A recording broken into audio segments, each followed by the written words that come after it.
和菓子と合わせるっていうのがど定番な中、和菓子が一個もないですね。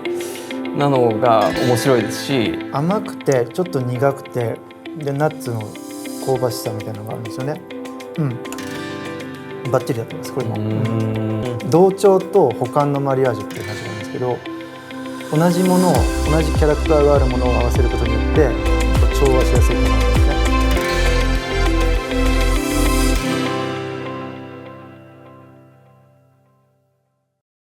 はい、では最後にですね、我々全球抹茶の抹茶とほうじ茶それぞれちょっとペアリングでもっと世界を広げていきたいなっていうのがあるので、今回ですね田辺さんに事前にテイスティングいただいた際に合うんじゃないかっていうお菓子のリストをいただいたのでご用意させていただきました。合いそうですね。はい、チョコクッキー、ミックスナッツ、ピスタチオ、チョコレート、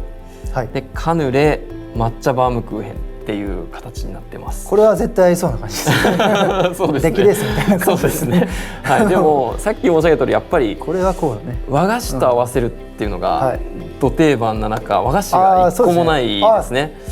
なのが面白いですし、ちょっとこう塩味が効いてる甘いやつだけじゃなくていろんなバリエーションがあるんで、リストいただいた時はびっくりしたんですけど。本当ですか。はい、なんか自然にパッと思いついたものをぜひでもこの辺は世界が広がる予感がするんで。そうか、和菓子じゃないんですね。これって確かに全部和菓子じゃないですね。はい、ぜひお願いできればと思います。こちらが、シグネチャーブレンドの薄茶で、こっちがほうじ茶ラテになってます。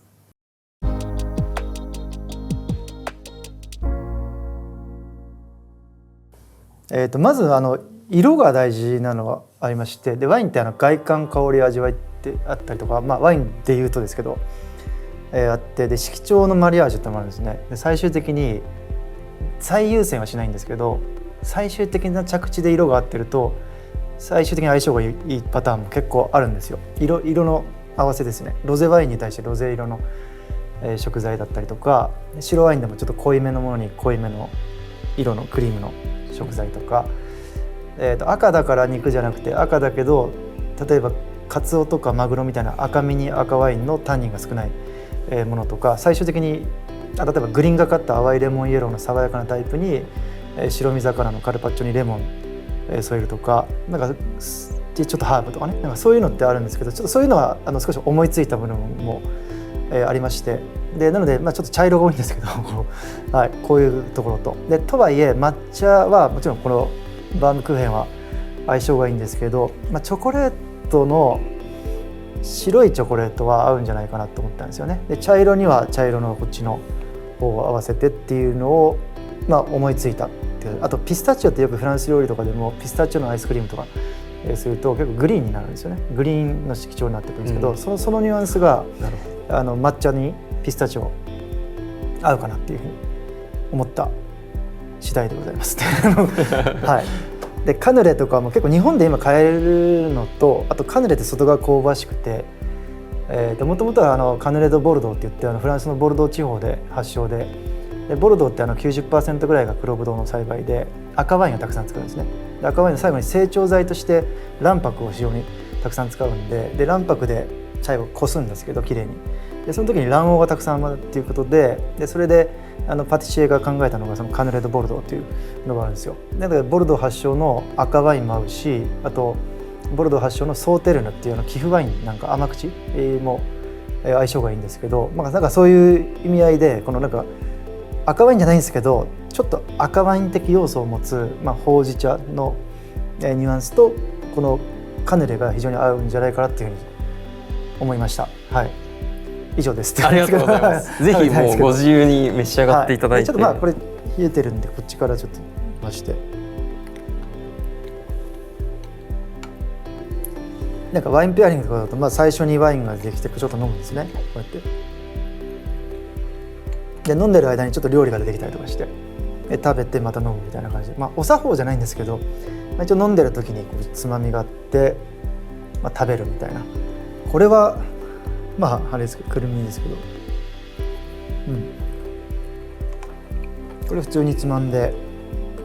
甘くてちょっと苦くてでナッツの香ばしさみたいなのがあるんですよね。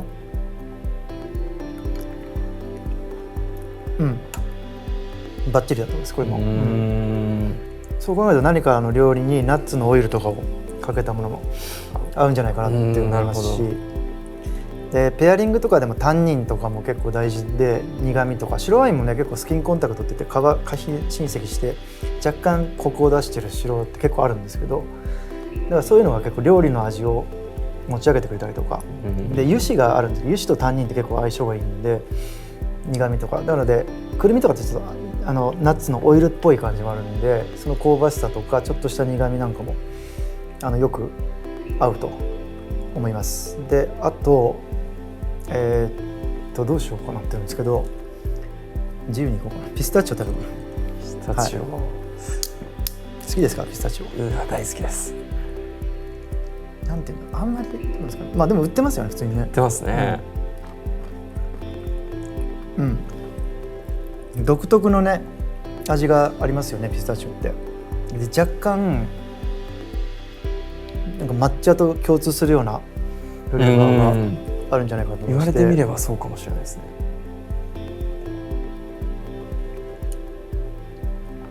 いいですね。バッチリだと思います。同調と補完のマリアージュっていう話があるんですけど、同じものを同じキャラクターがあるものを合わせることによってこう調和しやすいっていうのがあるんですね。あと補完っていうのはそれが持ってないものを足していくことによって味がより立体化されていって美味しく感じるっていうパターンが、大きく分けると2つマリアージュがあるんですけれども、ワインとかでも。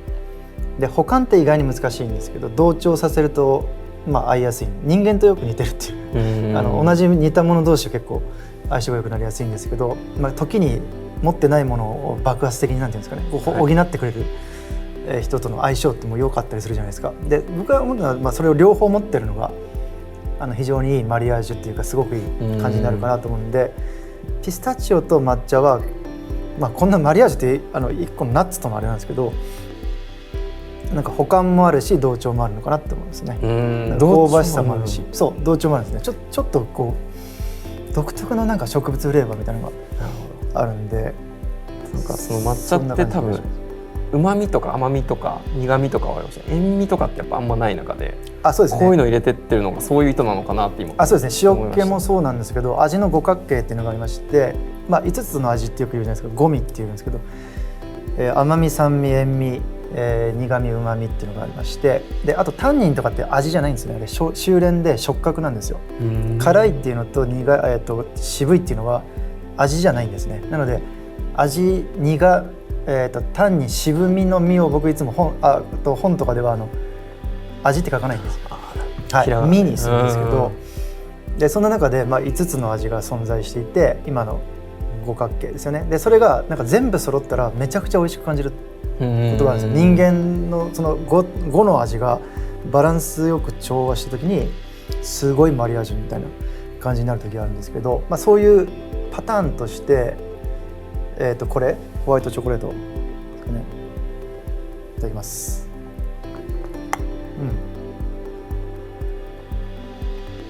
美味しいですね。でこれ抹茶。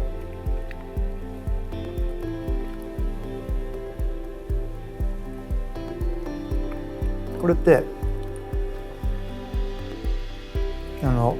補完もあるなと思ってまして、苦味、酸味はないかもしれないですけど甘みの補完もあるじゃないですか。で塩味はないかもしれないですけど、よくある、ブルーチーズと甘いワインを合わせた時にものすごいこう風味が広がる時があるんですね。ブルーチーズってなんか塩気が強くて、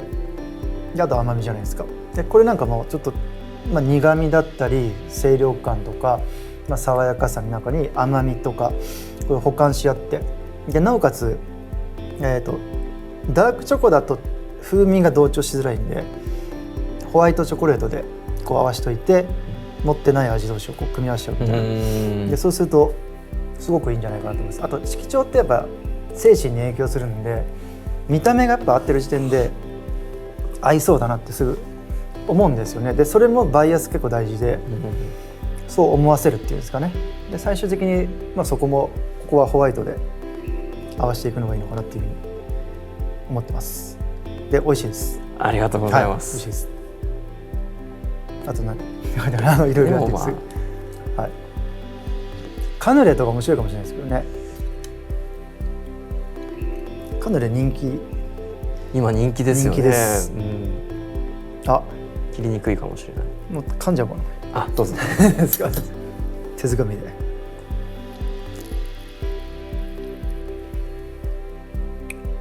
ボルドーに行ったらカヌレ普通に売ってるんですよ。街中でワゴン販売みたいな感じで出来たてのね、で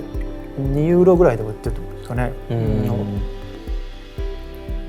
出来たてのカヌレ、これもすごい美味しいんですけど、でやっぱワインとはよく合うんですけども、甘みとやっぱ香ばしさとなんかクリーミーさっていうんですかね。これですかね。見た目も似てます、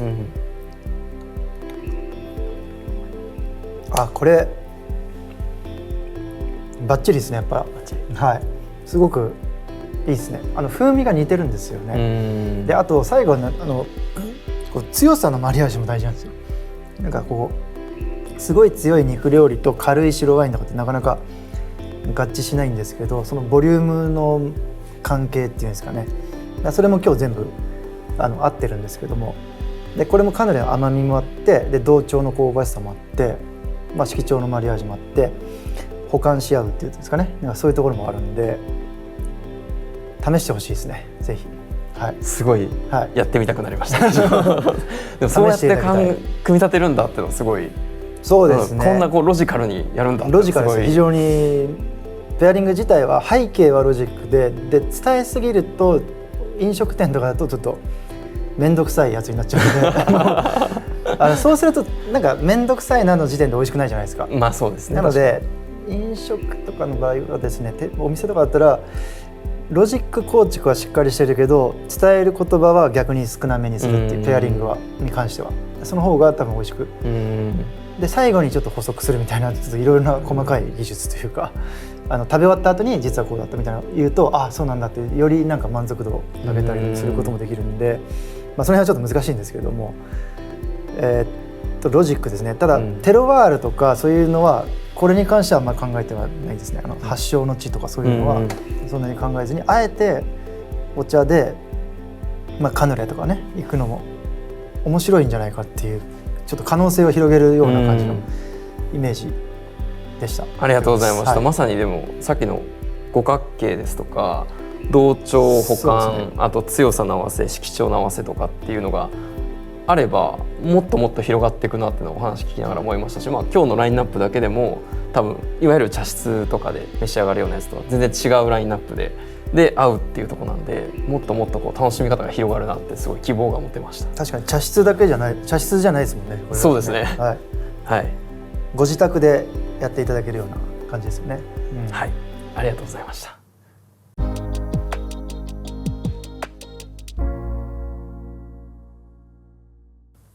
はい。ということで田辺さん本当に長い間ありがとうございました。今日のテーマがこの我々全球抹茶とソムリエの田辺さん、コラボレーションという形でやっぱり抹茶でまだまだワインから学ぶところ、逆に学んでいただいたこともしかしたらあるかもしれない。めちゃめちゃありますね。ありがとうございます。僕も本当全然知らない世界だったんで、やりながらなんか勉強してる感じです、ね。ありがとうございます。でも本当に僕らも新しく立ち上げたブランドでこれからっていう中です。で逆に変なしがらみもないし、田辺さんみたいなワインっていうところから見た抹茶っていうところで多分すごく今回新しい知見、ペアリングですとか楽しみ方ですとかそういうところがどんどん広がっていく感じがしました。またワインのことを学びながら抹茶が今まさに辿ってるところをワインは何年か前に経験してるみたいなところもあったりして、学びながらもっともっと抹茶が私個人としては世界でより楽しまれるようなそういう風な世界を目指して、でまた一服朝に立てて飲むっていうその時間で少し心を落ち着けるようなそういう風なコンテンツに育っていったらすごくいいなというふうに思ってまして、そこに頑張っていこうと思っています。なのでぜひ今後とも一緒に高め合いながらいけたらいいなと思いました。ぜひ最後一言お願いします。いやなんか似てる部分がやっぱあるんだなっていうのがやっていくと、テイスティングしたりとかしていくと、あとペアリングもそうですけどあって、なんか共通点は多いんですね。でただ当然もちろん同じではないので朝立てるっていうそのお話がすごくいいなと思ったんですね。そこは絶対ワインできないんで確かに朝から飲むのなんか全然逆じゃないですか。その用途っていうか強みというか、抹茶はその朝立てて飲むことはすごく多分称賛されますけど、まあワインはねアルコールなんでどっちかというと夜飲むものってそういうなんか逆の部分っていうんですかね、まあ、そこに関してはなるほどそういう文化って今まであんまりなかったっていうか、飲み物に対してはどっちかというと、まあ、アルコールとかだと夜になっちゃうんで、朝にそういうふうになんか精神を整えたりとかする飲み物っていう位置づけがやっぱ強みなのかなと思ったんで、なんかそこを訴求っていうかこう伝えしつつさらにこうワインと共通するような楽しみ方っていうのがこう加わるとさらに面白くなるなっていうふうに思いました。はい、ありがとうございます。本当にありがとうございました。